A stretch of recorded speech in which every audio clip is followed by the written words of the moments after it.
Je vais choisir un dossier de mon choix dans lequel je vais exécuter le CMD. Donc, ng, new. Je vais le nommer par exemple TP1 V3. Et je vais faire moins standalone. Standalone égale false. Standalone, c'est un nouveau concept dans Angular 18 qui stipule que chaque component, elle est la abstraction faite sur un gros module qui le comporte. Okay? Mais bon. Donc ici, je dis, s'il vous plaît, chaque component doit appartenir à un module. Okay? Je vais choisir CSS. Yes. Ok, yes. Je vais même pas dire. Et automatiquement, il va créer. Principalement, j'aurai le package.json dans lequel j'aurai les dépendances de mon projet, les dépendances en termes de library. Ça veut dire quelles sont les libraries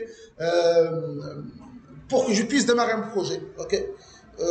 Bon, par la suite, il y a un module par défaut, c'est le app module, avec le routine correspondant, c'est app routine. Ok.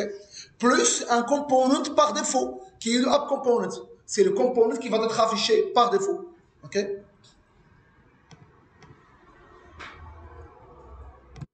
Donc, une fois que c'est fait, je vais ouvrir mon nouveau projet. Alors, mon nouveau projet, il est là, TP1 V3. Donc, je vais l'ouvrir. Principalement, je vais l'ouvrir avec WebStore.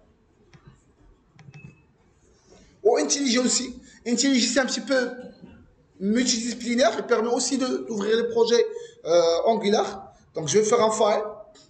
Open. V3, entrée. Trust Project. New Window. Et ça marche. Alors, je vais carrément ouvrir, fermer ce projet. OK. Et je suis là. OK. Le package.json, c'est dans lequel il y a les dépendances, vous voyez. Donc, Angular Animation, Common, Core, etc. OK. Alors, il y a un module par défaut et un component par défaut. Alors, je vais commencer mon travail. Donc, dans le terminal, je vais créer un CL, ça veut dire classe. Quoi d'autre? Shared slash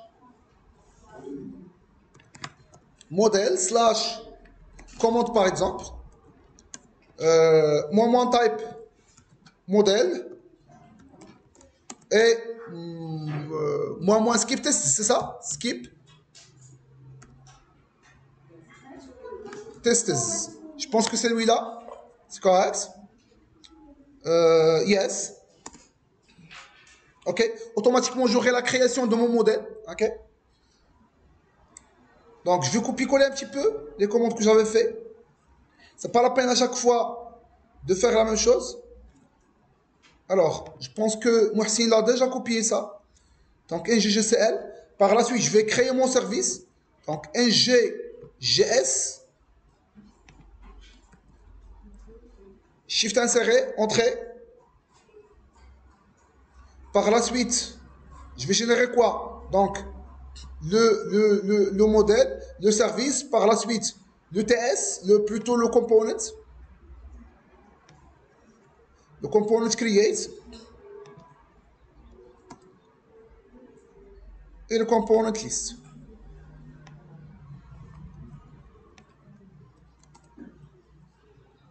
Alors, on va partager un petit peu juste la structure. Donc, voici. Donc, dans App, il y a Shared, dans lequel il y a partie modèle, la partie service. Et dans View, il y a partie Commands, dans laquelle j'ai créé Command Create et Command List. Okay? Juste une petite remarque. Le fait que j'avais fait moins standalone false, automatiquement, j'aurai la création d'un app module, où l'app module, elle est là. App module, dans lequel il y a la déclaration de command create et command list. Ça veut dire command create et command list sont au sein du gros modèle, plus de app component. Ça, c'est le component par défaut. Alors, vous allez voir que le bootstrap, c'est app component. Ça veut dire quoi le bootstrap, c'est app component? Ça veut dire que le component qui sera affiché par défaut, c'est app component. OK? Et dans app component, je vais afficher les deux. Je vais afficher la liste et le create. Et une fois que je crée, automatiquement, il va être affiché sur la liste. Donc, grosso modo, c'est ça dans un premier temps.